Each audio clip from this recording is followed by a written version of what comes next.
மருந்துக்கு கூட பேரளவில் பெண்கள் கட்சியில் உறுப்பினராக இல்லாத கட்சியெல்லாம் தமிழ்நாட்டில் மகளிருக்கு பாதுகாப்பு இல்லைன்னு இந்த கட்சியை பார்த்து சொல்கிறாங்க. ஒரு வீட்டில் ஒரு 15 பசங்க 10 பசங்க இருந்தால் 3வது பையன் சிகரெட் குடித்தா அதை 2வது பையனோ இல்லை 4வது பையனோ அப்பா அம்மாவுக்கு போட்டு கொடுத்தா தான் அந்த விஷயம் தெரியும். அப்போ 10 கோடி பேர் ஜனத்தொகை உள்ள ஒரு தமிழகத்தினுடைய முதல்வராக இருக்கிற எங்கேயாவது அவங்க சந்தில் ஏதாவது ஒரு பிரச்சனை ஆயிடுச்சுன்னா முதல்வர் சட்டம் ஒழுங்கு கெட்டு போச்சு, சட்டம் ஒழுங்கு கெட்டு போச்சு. இது வரைக்கும் ஆண்டவர்கள் ஆட்சியில் இது மாதிரி எதுவுமே நடக்கலையா?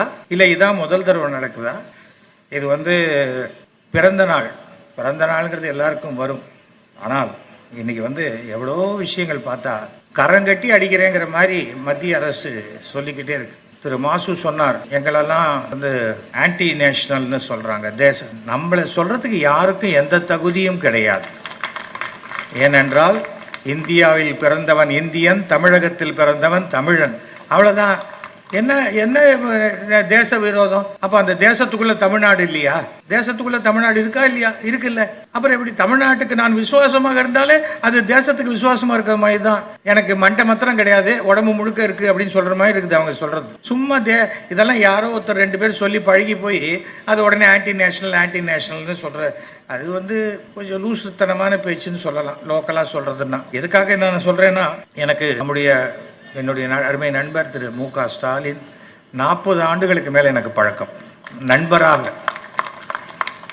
கலைஞர் தன்னுடைய மகனை போல என் கையை பிடிச்சிக்கிட்டு அப்படி பேசுவார். இதெல்லாம் எதற்காக சொல்றேன்னு நான் கடைசியில் நான் சொல்றேன். அதை போன்ற ஒரு எளிமையான கலைஞரை போன்ற ஒரு எளிமையான முதலமைச்சர் நான் பார்த்ததே கிடையாது. இந்தியாவின் இரும்பு பெண்மணி இந்திரா காந்தியை சொன்னாங்க, அப்புறம் தமிழ்நாட்டில் ஜெயலலிதா சொன்னாங்க. ஆனால் இன்றைக்கு இந்தியாவினுடைய இரும்பு மனிதன் என்பது நம்முடைய மு.க. ஸ்டாலின் அவர்கள். கன்விக்ஷன், எனக்கு இதுதான் கொள்கை. நானும் சேர்ந்தா உறுதிமொழி எடுத்துக்கிட்டேன். அதில் என்ன என்னுடைய ஜாதிக்கோ என்னுடைய மதத்துக்கோ நம்ம தேசத்துக்கோ எதிரான எந்த வார்த்தையும் இல்லையே. அப்புறம் அதில் என்ன, நான் தமிழன், தமிழ்நாடு நீங்கள் திராவிட நாடுன்னு மாத்தினா நான் திராவிடன், அவ்வளோதானே. என்ன இருக்கு? சும்மா நான் இப்படி பேசி அப்படி பேசி அர்த்தமே இல்லாத பேச்சுக்களை பேசுறதுல பிரயோஜனமே இல்லை. வாரிசு அரசியல் என்ன? வாரிசு அரசியல். இப்போ நான் என் பையனை வளர்க்காம 8th வீட்டு பையனை வளர்த்தாக்க என் பொண்டாட்டி சந்தேகப்பட மாட்டாளா? எதுக்கு நீ அந்த பையனை வளர்க்குற அப்படின்னு? நம்ம பையன் நல்லா இருக்கணும். ஆனால் கலைஞர் என்ன பண்ணாரு? ஸ்டாலின் அவர்கள் அரசியலுக்கு வரேன்னா அடுத்த நாள் பாப்பா அப்படின்னா இல்லையே. 50 ஆண்டு காலம் கட்சியில் உழைத்தவர். சும்மா இல்லை, கருப்பு பேண்ட்டு சேப்பு சட்டையை போட்டுக்கிட்டு ட்ரம்ஸ் வச்சுக்கிட்டு கொடியை பிடிச்சிக்கிட்டு எத்தனை ஊர்வலம் போயிருக்கார், எத்தனை ஒரு கட்சிக்காக செய்திருக்காரு அவர், எத்தனையோ விஷயங்கள். எனக்கு வாழ்க்கையில் ஒரு விஷயங்கள், உங்கள் கொள்கை உங்களது, என் கொள்கை. ஆனால் நட்பு தான் எனக்கு முக்கியம். நீங்கள் நான் வெஜிடேரியனாக இருக்கலாம், நான் வெஜிடேரியனாக இருக்கலாம். ஆனால் உங்களோட உங்கள் பக்கத்தில் உட்காந்து முனியாண்டி விலாசில் நான் இட்லி வடகரி சாப்பிட்றதுக்கு எனக்கு தெம்பு இருக்குது. அதில் எந்த தப்பும் கிடையாது. ஐயோன்னா அது தப்பு. நீ மற்றவர்களை விளக்க சமுதாயம் உன்னை விலக்கி விடும். அதை முதல்ல புரிஞ்சுக்கணும். அதுதான். அதாவது சில பேர் சொல்லுவாங்க, இவர் இந்த கட்சி, அவர் அந்த கட்சி. இதை இப்போ கூட சொன்னார், அவர் எந்த நிலைமையில் இருக்கார். நான் இன்றைக்கு எந்த கட்சியில் இல்லாமல் எல்லாருக்கும் பிடித்த ஒரு நல்ல நடிகனாக, நம்முடைய அரசினுடைய திட்டங்களை வரவேற்கக்கூடிய முதலமைச்சருடைய நண்பனாக நான் இருக்கிறேன். அதுக்கு நான் ரொம்ப பெருமைப்படுறேன். அன்றைக்கி அவர் சொன்னார், அவர் சொன்னார், நான் வந்தேன், நான் ஒன்று சொல்லியிருக்கேன், அவர் செய்வார் அப்படின்னார். கண்டிப்பாக அதை நான் செய்வேன் என்பதை நான் சொல்கிறேன். அவர்கிட்ட என்ன சொன்னேன், ஒன்றுமே பிரச்சனை இல்லை, கண்டிப்பாக நான் செய்கிறேன், எனக்கு ஒரு பிரச்சனைகள். ஏன்னா நட்புக்குத்தான் நான் முக்கியத்துவம் கொடுப்பேன். ஏன்னா இது சாதாரணமான ஒரு விஷயம் இல்லை. இன்றைக்கி இப்போ நியூஸ் பேப்பர் ஜாஸ்தி ஆயிடுச்சு, எல்லாம் ஜாஸ்தி ஆயிடுச்சு. டெய்லி காலத்தால் மைக்கை பார்த்தா வியாதிகாரம் வாந்தி எடுக்கிற மாதிரி பேசணுங்கிறதுக்கு சில பேர் இருக்காங்க. ஆனால் நம்முடைய முதலமைச்சர் ஒன்றும் போலீஸில் இருந்து ஒரு 6 வருஷம் இருந்து வேலையை விட்டு தூக்கிட்டு வாங்குறவங்களும் பயத்தில் அங்கே ரிசைன் பண்ணி கட்சிக்கெல்லாம் வரல. நான் யாரை சொல்கிறேன்னு நான் சாதாரணமாக சொன்னேன், நீங்கள் ஏதோ தப்பாக எடுத்துக்காதீங்க. வாயை திறந்தா போய் அவர் பண்ண தப்புக்கு நான் ஏன் சவுக்கால் அடிச்சுக்கணும்? ஆனால் அப்புறம் தான் பார்த்தேன், உலகத்திலேயே வலிக்காத சவுக்கு கோயம்புத்தூரில் தான் பண்ணுறாங்களாம். பஞ்சிலேயே பண்ணுறாங்க. அத்தனை அடி அடித்தா கூட ஒரு காயம் கூட இல்லை. என்ன, நான் செருப்பு போட்டுக்க மாட்டேன். முந்தா நேற்றுக்கு பார்த்தா ஷூ போட்டுன்னு போகிறாராம். ஓ, செருப்பு தான் போட்டுக்க மாட்டேன்னா ஷூ போட்டுக்கலாம் போல இருக்கு. வாயை திறந்தா போய்ங்க. அப்படியா போய் அதோட வேடிக்கை உலகத்திலேயே மிகப்பெரிய ஜோக் என்னன்னா, இந்த கடந்த தேர்தலில் 40 தொகுதியும் பாஜக தோற்கும்னு நான் தான் சொன்னேன். 40 தொகுதியும் தோற்கும் சொன்னேன். உடனே உனக்கு அண்ணாமலை மேலே கோவம். எனக்கு என்ன கோவம் வந்தாலும், என் பையன் வயசு கூட கிடையாது, எனக்கு என்ன கோவம்? என்னுடைய தகுதிக்கு அவருக்கு என்ன சம்பந்தம்? அவர் என்னை பார்த்து கேட்டார். ஏன்னா என்னை பற்றி பேசுறதுக்கு என்ன பாரம்பரியம், பாரம்பரியத்தை பற்றியெல்லாம் இங்கே பேசக்கூடாது. பாரம்பரியம் இல்லாதவன் அப்படி சொல்லுவான். எனக்கு பாரம்பரியம் இருக்குது. எங்கள் அப்பா 86,000 பாட்டில் ரத்தம் சேமித்து கொடுத்தவர். 86,000 பாட்டில். சும்மா ஒன்று நான் கேட்டேன்னு முதலமைச்சர் பேர் வைக்கல. ஆனால் இந்த நான் கேட்ட வேண்டுகோளுக்கு தகுதியானவர் ஒருத்தருக்கு நம்ம முதலமைச்சர் ஆனர் பண்ணியிருக்காருன்றது தான். நிறைய பெரிய அங்கே முஸ்லீம் பெரியவர் உட்காந்துருக்கார். ஏதாவது நல்லபடியாக நடக்கும் இன்ஷா அல்லா அப்படிம்பார். இறைவன் ஆணைப்படி அது நடக்கும், அவ்வளோதான். நான் அதைத்தான் நம்புகிறேன். இறைவன் விருப்பப்படி தான் நடக்கும். இறைவன் என்னை உயர்த்தி வைக்கணும்னு சொன்னால் அண்ணாமலையில் எந்த புழுக்கையாலேயும் என்னை தொடக்கூட முடியவே முடியாது. என்ன பண்ண முடிஞ்சது? என்னை தூக்கணும் சொல்லி 5 தடவை 6 தடவை 7 தடவை டெல்லிக்கு யாரோ வாங்கி கொடுத்த டிக்கெட்டில் போனார். ஏன்னா அவர் குடும்ப செலவை யாரோ கொடுக்குறாருன்னு தான் சொன்னாங்க. அதனால் அவருக்கு டிக்கெட் வாங்க காசெல்லாம் கிடையாது. அப்படி போனார் அவர். கடைசியில் என்னாச்சு? என்னை எடுக்க முடியல. என்னுடைய மெம்பர்ஷிப் கார்டு முடிஞ்சது, அன்றைக்கி தூக்கி போட்டேன். தூக்கி சும்மா போடலை, மோடி அவர்களுக்கு 8 பக்க கடிதம் எழுதி நான் ஏன் விலகிறேன்னு சொல்லி எழுதிட்டு வழியில் வந்தேன். நமக்கு என்ன, நாம திருடனா இதுவா? ஒன்றுமே கிடையாது. இப்போ இந்த பொண்ணு வீட்டுக்காரங்க புள்ள வீட்டுக்காரங்க பார்த்துருப்பீங்க. இந்த பொண்ணு வீட்டுக்காரங்க வந்து புள்ள வீட்டுக்காரங்க வருவாங்க பொண்ணு பார்க்க. நீங்கள் பொண்ணுக்கு என்ன போடுவீங்க? நாங்கள் பவுடர் ஸ்னோலாம் போடுவோங்க, கொஞ்சம் நல்ல இதெல்லாம் போடுவோம், நகை நட்டெல்லாம் போடுவோம்.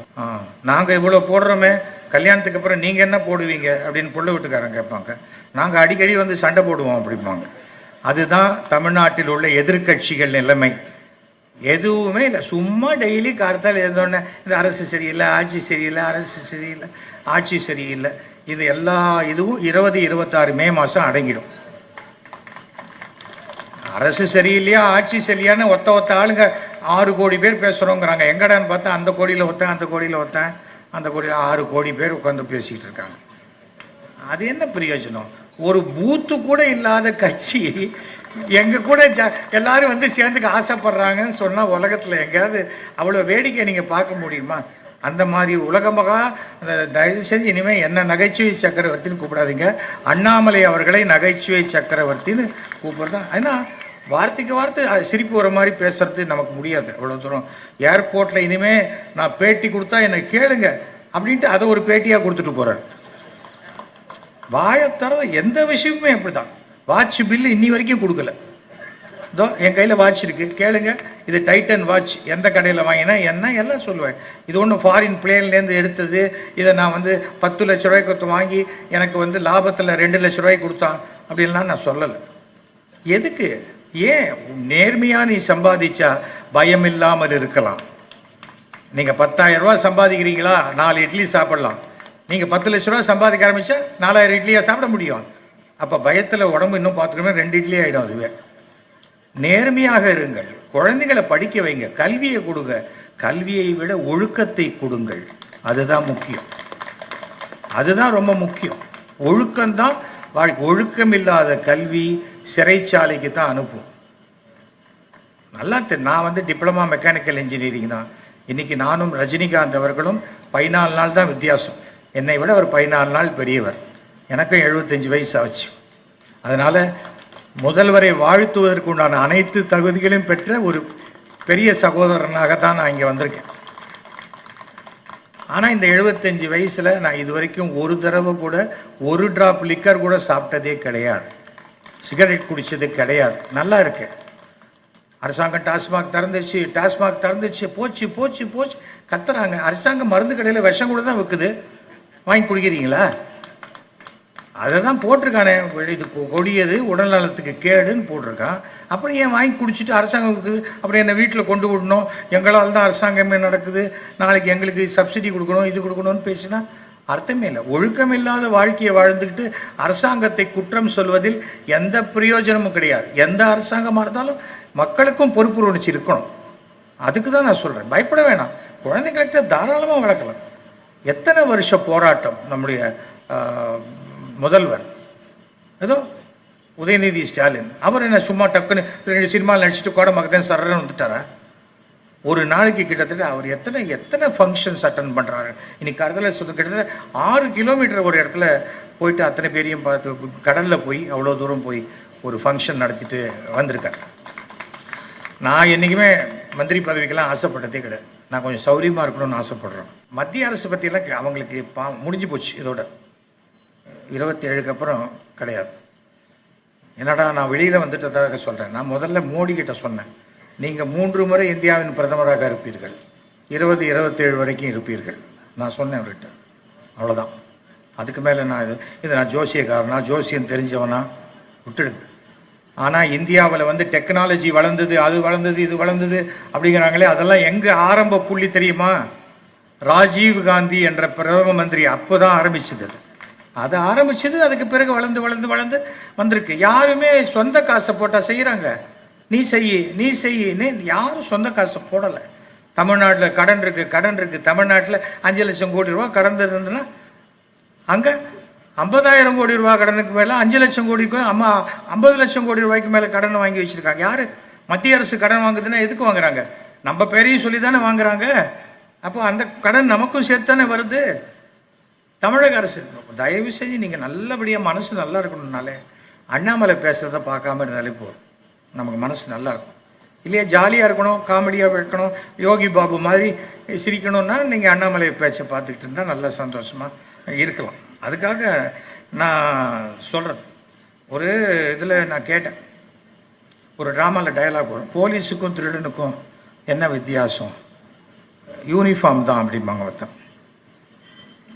அதே சமயத்தில் நீங்கள் பார்த்தீங்கன்னாக்க திருப்பி பார்த்தா அதே இதில் போலீஸ்லேருந்து ரிட்டையர்ட் ஆகி கட்சிக்கு வரவங்க பார்த்தா ஏதோ நல்ல விஷயம் சொல்ல போகிறாங்க பார்த்தா கை நிறைய சாணியை வச்சுக்கிட்டு இருக்கிற போஸ்டர்லாம் அடிக்கிற ஒரு மனோபாவம் இருந்தால் கட்சி வளர வாய்ப்பே கிடையாதுங்க. எந்த வாய்ப்பும் கிடையாது. எனக்கு விஜயகாந்த் நல்ல நண்பர், மிகச்சிறந்த நல்ல நண்பர். ஆனால் விஜயகாந்த் இன்னும் இல்லைன்னா அந்த இடத்துல இல்லை, அவ்வளோதான். அதற்கு பிறகு யார் வந்தாலும் அவங்க இன்னொரு விஜயகாந்தாக ஆக முடியாது. எத்தனை கட்சி கூட்டணி போட்டாலும் சரியாகவே வராது. எதுக்காக நான் இதெல்லாம் சொல்லிகிட்டே திருப்பி சொல்கிறேன்னா, பசங்களை பொறுத்த வரைக்கும் இப்போ புதுசாக ஆரம்பிச்சிருக்கான் மும்மொழி கொள்கை. மும்மொழி கொள்கை நம்ம தமிழ் படிக்கிறோம்.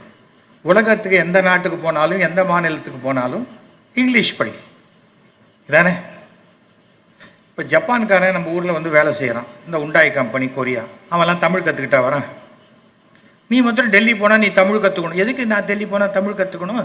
அங்கே தமிழ் தெரிஞ்ச டிரைவர் யாராவது இருந்தால் அவன் தமிழ்லேருந்து எனக்கு ஹிந்தியில் டிரான்ஸ்லேட் பண்ணப்போம். இப்போ மோடி 150 நாட்டுக்கு போயிருக்காரு, அவர் 150 பாஷை பேசுவாரா? கிடையாது. அந்த ஊரில் அந்த பாஷை தெரிஞ்ச டிரான்ஸ்லேட்டர் ஒருத்தர் இருப்பார். இப்போ பாராளுமன்றம் போகிறோம், நீ எந்த பாஷையில் வேணால் பேசலாம், எனக்கு விருப்பமான பாஷையில் அது காதில் கேட்கும். நம்ம காதில் வச்சுருக்கோமே, அந்த எல்லாரும் ஸ்பீக்கர் மாட்டியிருப்பாங்க. ஹிந்திக்காரங்களுக்கு ஹிந்தி புரியும், எனக்கு ஹிந்தி தெரியாதுன்னா நான் அதை வச்சுக்கிட்டு எனக்கு இது தமிழில் வேணும்னா அது தமிழில் கேட்கும் இல்லையா? இங்கிலீஷில் வேணும்னா அது இங்கிலீஷில் கேட்கும். அதே போல் நான் பேசுகிறதும், நான் தமிழில் பேசினா ஹிந்திக்காரங்களுக்கு அது ஹிந்தியில் கேட்கும், அவங்க வேறு பாஷை வேணால் வேறு பாஷையில் கேட்கும். இப்போ மும்மொழி கொள்கை, நாங்கள் இந்தியை திணிக்கலை அப்படின்னு அமித்ஷா வந்து சொல்லிட்டு போகிறார். அதை எப்படி சொல்கிறார்? அதை ஹிந்தியில் சொல்லிட்டு போகிறார். அதையாவது வந்து தமிழில் சொல்லலாம்ல. எனக்கு ஒரு வார்த்தை கூட ஹிந்தி தெரியாது. அச்சா, பகுத் அச்சா, பீச்சா, நீச்சா, அவ்வளோதான். அதுக்கு மேலே ஒன்றும் தெரியாது. அதுவும் நம்ம ஏங்க நம்ம சென்ட்ரல் ஸ்டேஷன் போர்ட்டர் 9 பாஷை பேசுவாங்க. ஏங்க அவருக்கு ஒரு பெரிய போஸ்ட் கொடுக்கல 50,000 ரூபா சம்பளத்தில், அவர் ஏன் திருப்பி டெய்லி மூட்டை தூக்கிக்கிட்டு இருக்காரு? 9 பாஷை பேசுகிறாரு. எல்லா வடநாட்டுக்காரன் முழுக்க தமிழ்நாட்டில் வேலைக்கு வரானே, எல்லாரும் தமிழ் கற்றுக்கிட்டா வரான். வந்த இடத்துல அவன் அவசியத்துக்காக தமிழ் கற்றுக்கிறான். அதுபோல் தமிழ்நாட்டில் தமிழ் படித்தவர்கள் எந்த ஊருக்கு போகிறோமோ அந்த அவசியத்துக்கு அந்த பாஷை கற்றுக்கிட்டு போகிறோம். இப்போ ஏன் உனக்கு அது சரி? நான் இன்னொரு நடைமுறை சாத்தியம் இல்லாத ஒரு விஷயங்க இந்த 3 மொழி கொள்கை. ஏன் நாங்கள் வந்து எங்கள் பள்ளிக்கூடத்துலலாம் படிக்கலாம், ஏழை மாணவர்கள் படிக்கக்கூடாதான் கேட்குறாங்க. குழந்தைங்களுக்கு படியினாலே பிடிக்காது, இன்னொரு பாஷை பிடிக்கணுமான்ட்டு குழந்தை புள்ள பிடிக்கிற பூச்சாண்டி மாதிரி பள்ளிக்கூடத்துக்கிட்ட பசங்கள்லாம் பிடிச்சி பிஸ்கெட் பேக்கெட் கொடுத்து கையெழுத்து போடுன்றாங்க. அறிவு வேணாமா? 18 வயசுக்குள்ளே இருக்கிறவங்களுக்கு ஓட்டே கிடையாது. குழந்தைகளை பிடிச்சி கையை பிடிச்சி இழுத்தா போக்சோ சட்டத்தில் தான் உள்ளே வைக்கணும். அறிவு வேணாம். அந்த குழந்தைங்களுக்கு கையெழுத்து போட்டால் என்ன ஆகிடும்? ஒரு கையெழுத்து போட்டால் கையெழுத்து போட்டால் வச்சு நீ வீட்டில் கொண்டு போய் அதை மடித்து இன்னொரு ஒன் சைட் பேப்பராக யூஸ் பண்ணிக்கலாம். அதுக்கு மேலே அது எந்த பிரயோஜனமும் கிடையாது. இப்போது நான் என் குழந்தை படிக்குது, என் குழந்தை ஜாப்பனீஸ் படிக்கணும்னு ஆசைப்படுது, இன்னொரு குழந்தை ரஷ்யன் படிக்கணும்னு ஆசைப்படுது, இன்னொரு குழந்தை ஜெர்மனி லாங்குவேஜில் படிக்கணும். அப்போது ஒரு அரசு பள்ளிக்கூடத்தில் அந்த 3 பசங்களுக்கு 3 வாத்தியார் போடுவாங்களே. கொடுக்க வேண்டிய பணத்தையே மத்திய அரசு கொடுக்கல, இந்த பணத்தையா கொடுத்துட போகிறாங்க? அவங்க வாய் தான் அங்கே சும்மா. அவங்க என்ன நினைக்கிறாங்க, இது ஒரு மிலிட்ரி கவர்மெண்ட் மாதிரி, நான் சொன்னால் கேட்கணுங்கிறாங்க. இன்றைக்கி 29 ஸ்டேட்டில் இருக்கிற அனைத்து சீஃப் மினிஸ்டர்ஸுக்கும் லெட்டர் போட்டார். அவங்க ஒன்று சேரும் பொழுது 29 பெருசா, டெல்லிங்கிற ஒன்று பெருசாங்கிறது கூடிய விரைவில் தெரியும். கண்ணுக்கு எட்டின வரைக்கும் பார்த்தா கலைஞர் படம் தான் தெரியுது, நம்மளுடைய முதலமைச்சர். ஏன்னா இப்படி என்ன வார்த்தைக்கு சொல்கிறேன்னா, நம்ம எதிர்ப்பவர்கள்ங்கிறது யாருமே இல்லைங்கிறதுக்காக சொல்கிறேன். சும்மா அங்கங்கே கூவினே இருப்பாங்க, எல்லாம் சரியில்லைம்மா, அது சரியில்லைம்மா, அது சரியில்லைம்மா. சில சமயம் பார்த்தீங்கன்னா நல்ல பஸ்ஸில் போகலான்னு ஏறும்போது, அண்ணே நம்ம பஸ் இருக்குதுண்ணே, சூப்பராக உங்களை அப்படியே நைட்டோட நைட்டாக கொண்டு விடும்பாங்க. அப்புறம் ஏறி உட்காந்தா அது ஏறி தாம்பரத்துக்கிட்டே பிரேக் டவுன் ஆகிடும். நைட்டோட நைட்டாக தாம்பரத்தில் இறக்கி விட்டு போயிடுவோம். அந்த மாதிரி தான் இந்த கட்சிகள். எத்தனை கூட்டணி போட்டாலும் என்ன செய்தாலும் தமிழ்நாட்டில் பிஜேபியுடன் யார் கூட்டணி அமைக்கிறார்களோ அவர்கள் டெபாசிட் இழப்பது உறுதியான ஒரு விஷயம். இப்போ என்ன இவர் என்ன சிஎம் அவர் சந்தோஷத்துக்காக கேட்குறாரு? சொல்லுங்கள், கவர்மெண்ட் பள்ளிக்கூடத்தெல்லாம் ஏசி ஆக்கணும்னு சொல்லுங்கள், குழந்தைகளுக்கு இன்னும் வசதி பண்ணி கொடுக்கணும்னு சொல்லுங்கள். எத்தனை நலத்திட்டங்கள், 1 or 2, அத்தனை சாதாரணமான விஷயங்கள். இன்றைக்கி இந்த முதலமைச்சருடைய மகளிருக்கான திட்டம் இருக்குது, 1000 ரூபாய். அதை காப்பி அடித்து தான் நான் 2100 ரூபா கொடுப்பேன்னு இன்றைக்கி பிஜேபி அரசு டெல்லியில் அனௌன்ஸ் பண்ணி ஜெயிச்சிருக்கு. நாங்கள் யாருக்கும் பணம் கொடுக்க மாட்டோம். என்னத்தை அரவக்குறிச்சிலேயே அவ்வளோ துட்டு கொடுத்து தோற்று போன ஆள். அண்ணாமலையோட விசுவாசம் யாருக்கும் வராது. அரவக்குறிச்சியில் மோடி படத்தை போட்டால் தனக்கு ஓட்டு விடாதுன்னு மோடி படம் போடாமல் ஓட்டு கேட்டவர். அவ்வளோ பெரிய கட்சி தலைவர் அவர். எந்த கட்சிக்கு வேணால் போகலாம். புதுசாக நானே ஒரு கட்சி ஆரம்பித்தா கூட வரலாம். தயவு செஞ்சு பிஜேபிக்கு மாத்திரம் போயிடாதீங்க. நான் பட்டவன் சொல்கிறேன், அதுக்காக சொல்கிறேன். பாக்கி விஷயம் டீட்டெயிலாக ஃபோனில் எவ்வளோ நேரம் வேணால் பேசலாம். பொது இடத்துல அதுக்கு மேலே நம்ம பேச முடியாது. ஏனென்றால் அடுத்தவன் வளரக்கூடாது என்று நினைக்கக்கூடிய ஒரே கட்சி தமிழக பாரதிய ஜனதா.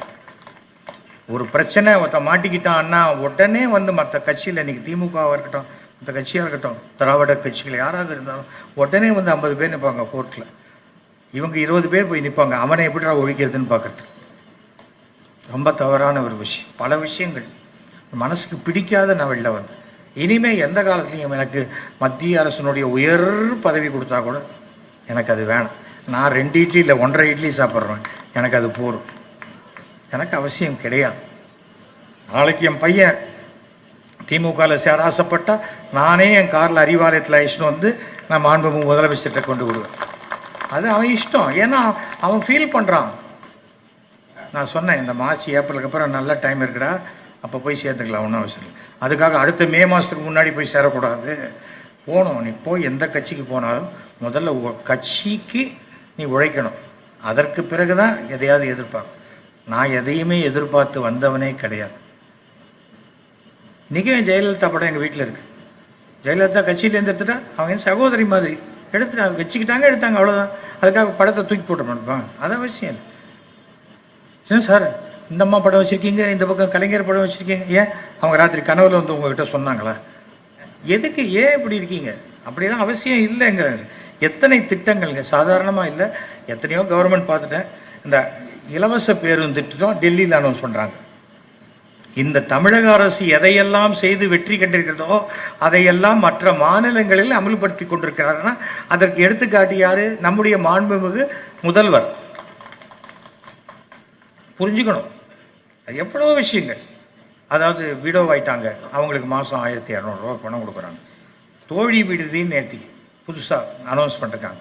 சிட்டிக்கு வராங்க, அவங்களுக்கு எங்கே தங்குறது என்னன்னு தெரியல, லேடிஸோடு இருந்தால் சேஃபாக இருக்கும். அப்படிப்பட்டவர்களுக்கு பெண்கள் மட்டுமே தங்கக்கூடிய ஒரு விடுதிங்கிறது எவ்வளோ சேஃபான விஷயம். குழந்தைங்க அப்பான்னு கூப்பிட்றாங்கன்னா கேலி பண்ணால் உனக்கு அதோடைய சென்டிமெண்ட் தெரியலன்னு அர்த்தம். அது அவங்கக்கிட்ட அவங்களுக்கெல்லாம் பதில் சொல்ல வேண்டிய அவசியமே நமக்கு கிடையாது. பாதிக்கு மேலே அவங்களுக்கு நம்மளை அப்படி கூப்பிட்றதுக்கு யாருமே இல்லையங்கிற ஏக்கம்தான் உள்ளே இருக்குது. அதுதான் வயிற்றுச்சலாக வெளில வருது. அது மாதிரி பேறுகால விடுப்பு இருக்குது. அரசு பணியில் 40% இடஒதுக்கீடு எத்தனையோ கொடுத்துருக்காங்க. கட்டணமில்லா பேருந்து சாதாரணமான ஒரு விஷயமா சொல்லுங்கள்.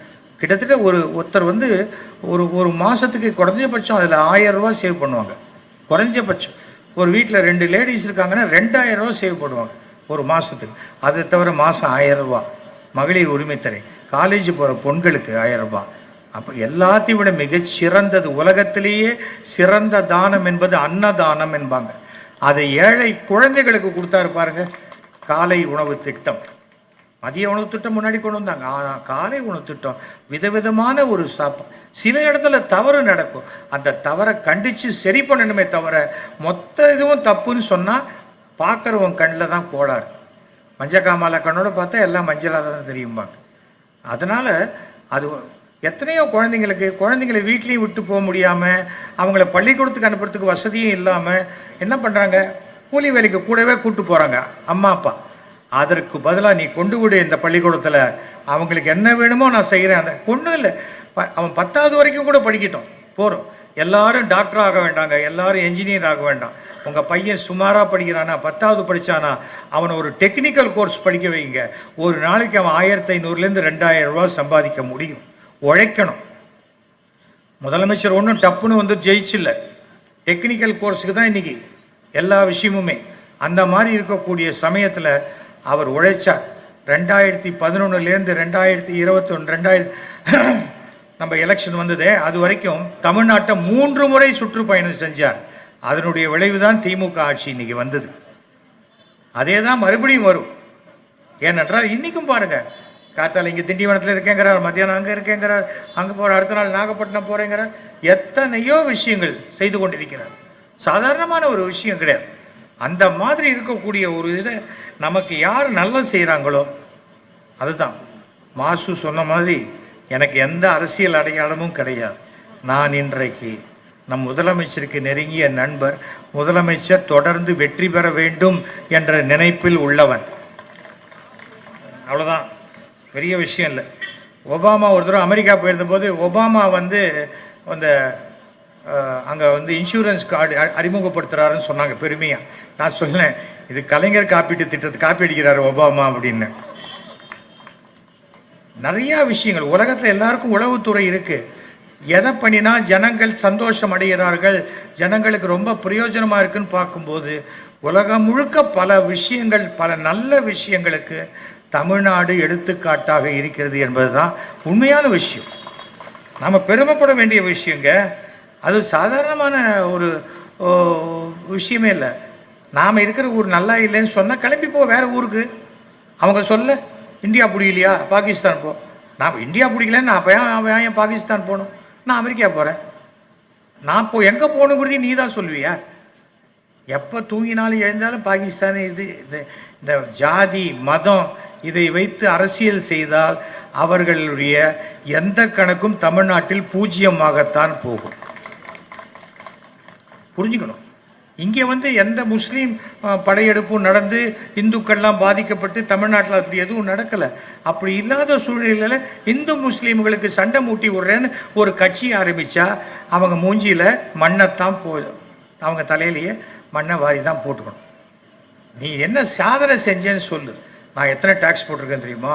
குலோப்ஜானுக்கு டேக்ஸ் போட்டிருக்கேன், ப்ரெட்டுக்கு டேக்ஸ் போட்டிருக்கேன், ஜாமுக்கு போட்டிருக்கேன். அதுவா பெரிய விஷயம்? அதெல்லாம் ஒன்றும் கிடையாது. மக்கள் கஷ்டம் இல்லாமல் ஆடுறாங்களான்னு பார்த்தா இன்றைக்கி தமிழ்நாடு மோசமான மாநிலம்னு சொல்கிறவனுக்கு ஒரு டிக்கெட் வாங்கி கொடுங்க, ஒரு 10 மாநிலம் போயிட்டு வரட்டும், நம்ம காலில் வந்து விழுவான். ஐயா தமிழ்நாடு மாதிரி இல்லையா அப்படிமா. எதற்காக இதெல்லாம் நான் சொல்லிகிட்டு இருக்கேன்னா, நமக்கு வந்து மக்களுக்கு நல்லது செய்கிறவங்க தொடர்ந்து ஆட்சி செய்யணும், அவ்வளோதான். ஊழல் ஊழல் ஊழல்னு எதையோ சொல்கிறாங்களே ஒழிய எதுக்கும் ஆதாரமே கிடையாது. ஆதாரமே இல்லாத என்ன வேணால் சொல்லணும். சொல்கிறோம், சொல்லிட்டு போட்டோம். அதை யார் சொல்லணுங்கிறதுக்கு அது ஒரு தகுதி இருக்குது. தகுதியே இல்லாதவன் சொல்கிறதெல்லாம் நம்ம கேட்டுக்க வேண்டிய அவசியமே இல்லை. அதுதான் நான் சொல்கிறேன். ஹிந்தி திணிப்பு தான் கூடாதுன்னு நம்ம சொல்கிறோமே தவிர, ஹிந்தி கற்றுக்க மாட்டேங்குது. ஹிந்தி பிரச்சார இருக்குது, கற்றுக்குறாங்க. எத்தனையோ கற்றுட்டு போட்டுமே. யாரும் படிக்க வேண்டாம்னு சொன்னாங்களா? இல்லை. எந்த எந்த அரசு பள்ளியில் இருக்க குழந்தைகளுடைய தாயாரும் தந்தையும் வந்து ஹிந்தி கற்றுக் கொடுக்கலையே என் குழந்தைக்கு. எந்த குழந்தை கேட்பாங்க? 3வது படித்தா பாஸ் பண்ணி 4வது போயிடணும், 4வது படித்தா பாஸ் பண்ணி 5வது போகணும். இதுதான் பெற்றோர்களுடைய கவலையே தவிர ஹிந்தி படிக்கலை, அப்போ அந்த இது உஸ்பெகிஸ்தான் அங்கே இருக்கிற மொழி படிக்கலை, அது படிக்கலை. நான் எனக்கு ஒரு வார்த்தை கூட ஹிந்தி தெரியாதுன்னா தெரியாது, நல்லா தானே இருக்கேன், என்ன கெட்டு போயிட்டேன். ஏர்போர்ட்டில் போகிறவன் இங்கிலீஷில் பேச போகிறோம், அவன் தொடர்ந்து ஹிந்தியில் பேசுகிறான்னா நான் விட மாட்டேன், நான் தொடர்ந்து தமிழில் பேசுவேன். உனக்கும் புரியல, எனக்கும் புரியாது, போ, அவ்வளோதான். அப்போது நான் நடுவில் ஒருத்தர் வருவான், சார் சார் சார் சார் என்ன விஷயம் சொல்லு, அவனை வந்து இங்கிலீஷில் பேச சொல்லு, அவ்வளோதான். நம்ம ஏன் நம்ம மொழியை விட்டு கொடுக்கணும்? தாய் மொழி எதுக்கு? அம்மா விட்டு கொடுப்போமா? யாராவது விட்டு கொடுக்கவே மாட்டோம். நான்லாம் பிஎஸ்ஐ ஸ்கூலில் படித்தோம், அந்த 6 ரூபா ஃபீஸ், அவ்வளோதான் எங்கள் அப்பா கட்ட முடிஞ்சது. அப்போ கான்வெண்ட்லலாம் படிக்கலை. இந்தி எதிர்ப்பு போராட்டத்தில் நானும் கலந்துக்கிட்டேன். போலீஸ் துரத்தி அங்கே அப்போ பெரிய பெரிய பைப்பெல்லாம் போட்டிருந்தாங்க, அதுக்குள்ளே பூந்து ஓடி வந்து வீட்டில் வந்து எங்கடா புக்குலான்னு, இல்லை இந்தி எதிர்ப்பு போராட்டம் புக்கை போட்டேன், என்னோடய ஹிந்தி புக்கை. என்ன பல்லாருன்னு ஒரு அறை விட்டார் எங்கள் அப்பா. மூதேவி, நீ படித்ததே சான்ஸ்கிரிட்டு, அந்த புக்கை போட்டு அவனுக்கு ஹிந்திக்கும் சான்ஸ்கிரிட்டுக்குமே வித்தியாசம் தெரியல அப்படின்னு. இருக்கட்டும், ஆனால் என்னை பொறுத்த வரைக்கும் என்ன, அது எதுக்கு என்ன போய் அதை நீ படின்னு சொல்கிற? சான்ஸ்கிரிட் கூட படிக்க சொல்லுவாங்க, நீ கொஸ்டின் பேப்பர் அப்படியே எழுதி கொடுத்தா பாஸ் போட்டுருவாங்க. படித்தே ஆகணும்னு சொல்கிறதே கிடையாது. சான்ஸ்கிரிட்லேயே இன்றைக்கி எவ்வளோ கோயிலில் சொல்கிறாங்க. கடவுளை நம்ம மனசால் டைரெக்டாக வேண்டிக்கிறோம். ஒவ்வொன்றையும் எல்லா ரகசியத்தையும் குருக்கள் கிட்ட சொல்லி அவர்கிட்டயே வழி வேண்டிக்கிறோம் இல்லையே, நம்ம நேரடியாக வேண்டிக்கிறோம். அதனால் எல்லாத்துலேயும் அரசியலை கொண்டு வராதீங்க, நம்ம மனசை சுத்தமாக வச்சுக்கோங்க. நமக்கு நல்லது செய்கிறவங்களுக்கு நல்லது செய்யணும். எல்லோருக்குமான முதல்வர் அப்படின்னு தான் நம்ம முதல்வர் சொல்லியிருக்கார். எல்லோருக்குமான முதல்வர் என்பதை அவர் இன்னும் விரைவில் இன்னும் சில காரியங்கள் மூலம் நிரூபிப்பார். அப்படி நிரூபிப்பது நான் மட்டும் இல்லை, என் இனத்தை சேர்ந்த சுமார் 5 லட்சம் பேரை நான் முதலமைச்சர் ஆதரவாக கொண்டு வருவேன். நான் வந்து எனக்கும் ஒரு ஓட்டு தான், மோடிக்கும் ஒரு ஓட்டு தான், அமித்ஷாக்கும் ஒரு ஓட்டு தான். ஆனால் 5 லட்சம் பேர் வராங்கன்னா 5 லட்சம் ஓட்டு அதை கொண்டு வருது. ஏன்னா திமுக என்பது வேற, டிகே என்பது வேற. திமுகவுக்கு யாரும் எதிரி கிடையாது, அதை மக்களுக்கு நாம் சொல்லணும். யாரும் எதிரி கிடையாது, எந்த ஜாதியும் எதிரி கிடையாது. அப்படி இருக்கும்போது எல்லாருக்குமான முதல்வராக இருப்பவர், இன்றைக்கு சொல்லுகிறேன், என்றைக்குமான முதல்வராகத்தான் இவர் இருப்பார். 2026லும் இதே முதல்வர், அந்த முதல்வரை நான் வந்து கண்டிப்பாக பாராட்டுவேன். இதே நண்பராகத்தான் இருப்பேன், அதில் எந்த விதமான அதுவும் அந்த நண்பராக இருக்கிறதுங்கிறது எவ்வளோ கெத்து தெரியுமாங்க. அது ஒரு பெரிய சந்தோஷங்க, அது ஒரு பெரிய விஷயம். அது வந்து எனக்கு அது போகிறோம். எனக்கு கடவுள் எனக்கு எல்லாம் கொடுத்துருக்காரு, மன நிம்மதி, சந்தோஷம். இல்லை இன்னும் முடி கூட நிறைக்கலை, மியூசிக் மாத்திரம்தான் டை போடுறேன், பாக்கி எல்லாம். இப்போ பாருங்கள், இப்போ கலைஞர் டிவியில் ஒரு மெகா சீரியல் பண்ணுறேன், எப்போது கதாநாயகனாக பண்ணுறேன். அவங்களுக்கு எவ்வளோ தைரியம் இருக்கணும் என்ன கதாநாயகனாக போட்டு இந்த வயசில் எடுக்கிறதுக்கு. என்னோட நடிக்கிறது யார் தெரியுமா? முத்தழகுன்னு சீரியல் வந்தது, அந்த முத்தழகு தான் என்னை கல்யாணம் பண்ணிக்க போகிற பொண்ணு. ஞாபகம் வச்சுக்கோங்க, கலைஞர் டிவியில் வருது. இது எதுக்காக சொல்கிறேன்னா, நாம் நேர்மையாக இருந்தால், கடவுள் நம்பிக்கையுடன் இருந்தால், நீங்கள் எந்த மதத்தை சேர்ந்தவர் இருந்தால், ஆனால் குழந்தைங்களுக்கு சொல்லுங்கள், கடவுள் நம்பிக்கை இருக்கோ இல்லையோ, பெற்ற தாய் தந்தையரை கடவுளை போன்ற மதிக்க சொல்லுங்கள். அவன் வாழ்க்கையில் மிகப்பெரிய உச்சத்தை அடைவான். நீ 100 தடவை உங்கள் அம்மாவுக்கு நமஸ்காரம் பண்ணு, ஏய் ஏன்டா பண்ணுற, இப்போ தானே பண்ணேன்னு கேட்க மாட்டாங்க. நல்லா இருப்பா நல்லா இருப்பா நல்லா இருப்பான்னு தான் சொல்லுவாங்க. அதுதான் நான் சொல்ல ஆசைப்பட்றேன். அம்மா உனக்கு என்னம்மா தெரியும், எங்கள் அப்பாவுக்கு ஒன்றுமே தெரியாது சொல்லாதீங்க.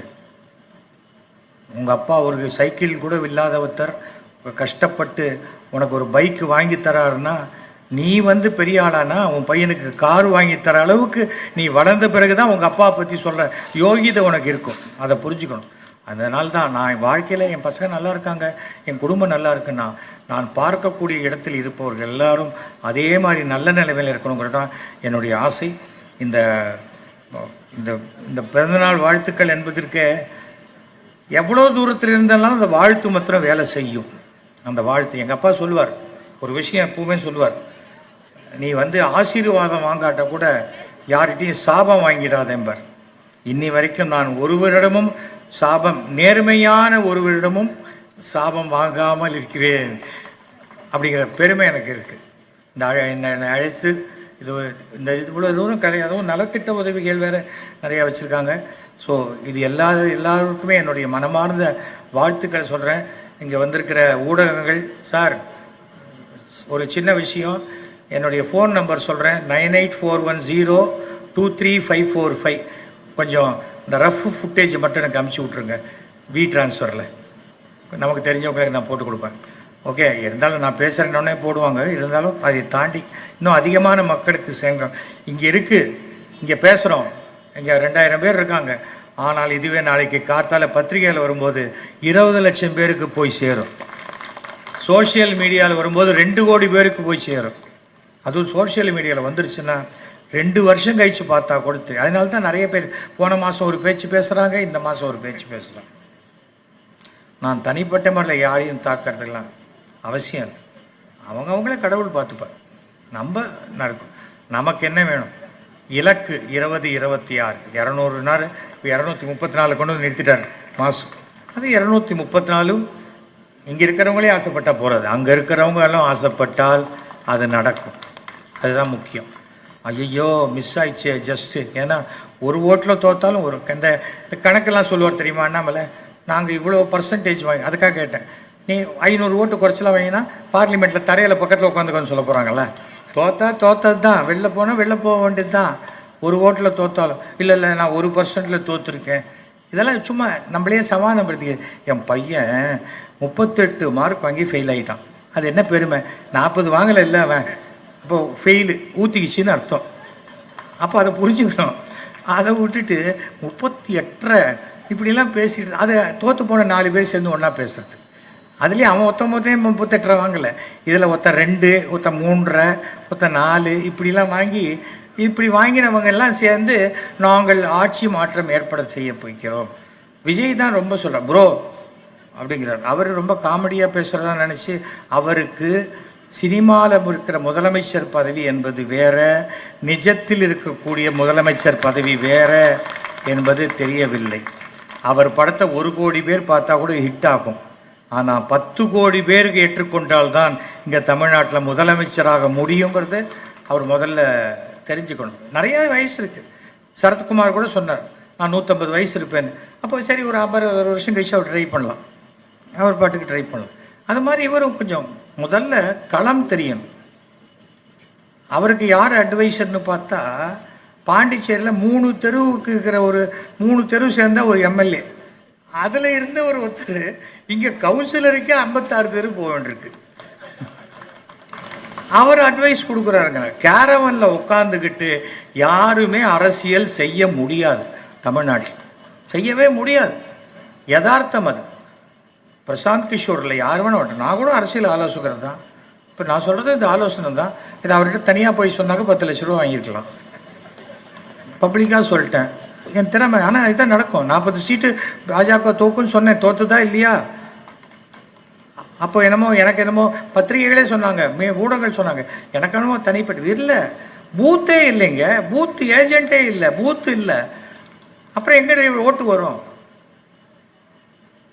அதெல்லாம் இல்லை. சும்மா ஒரு சாரார் மட்டும். மத்திய அரசினுடைய ஆட்சி என்பதே வேற. அவர்களுக்கு தமிழ்நாடு கிரவுண்ட் ரியாலிட்டி தெரியாது. மோடி ஆகட்டும், அமித்ஷாவாகட்டும், அப்புறம் இங்கே இருக்கிற எத்தனை இந்தி புலவர்களாகட்டும், இங்கே கஷ்டப்பட்டு ஒரே ஒரு திருக்குறளை படிச்சுட்டா தமிழ் ஆகாது.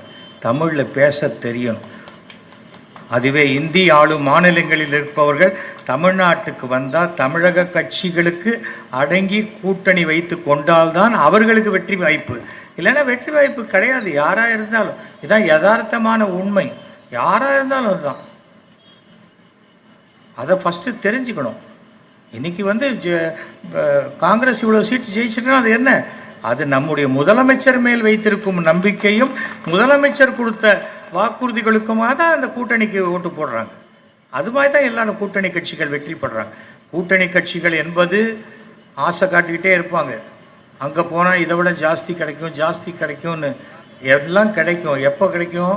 மே மாதம் அந்த முத்திரை குத்துறதுக்கு முன்னாடி வரைக்கும் தான் கிடைக்கும்.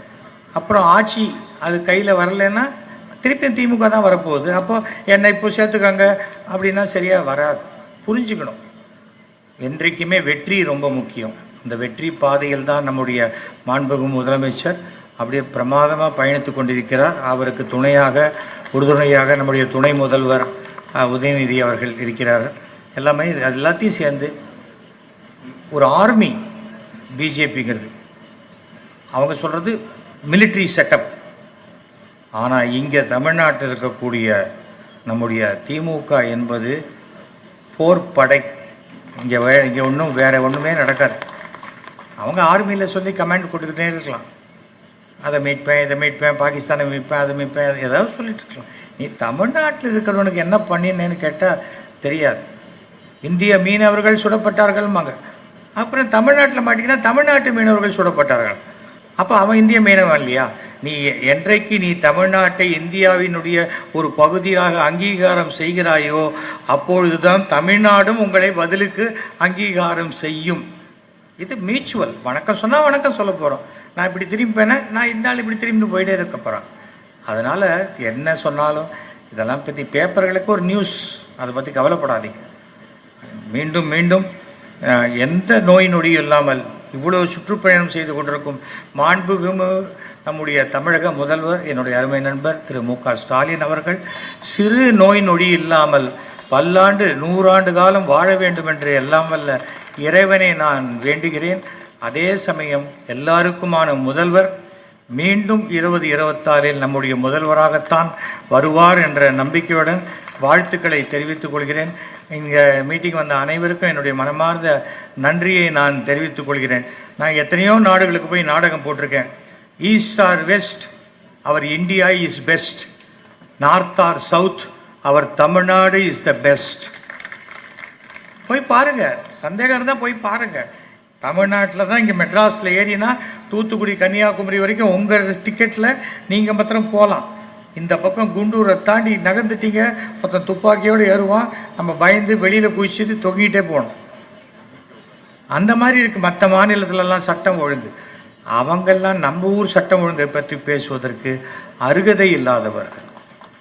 பட் அதே சமயம் பெண் குழந்தைகளை நாம் ஜாகிரதையாக பார்த்துக்கணும், கண் பார்வை வச்சுக்கணும். குழந்தைங்களுக்கு ஃபோன் வாங்கி கொடுத்தீங்களா, போஸ்ட்பெய்டு வாங்கி கொடுங்க, ப்ரீபெய்டு வாங்காதீங்க.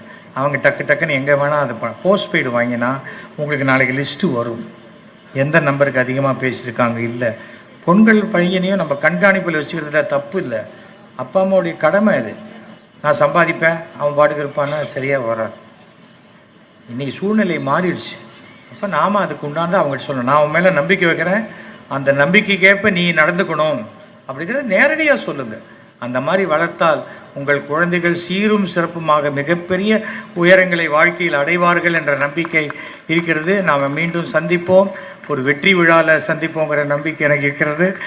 நன்றி, வணக்கம்.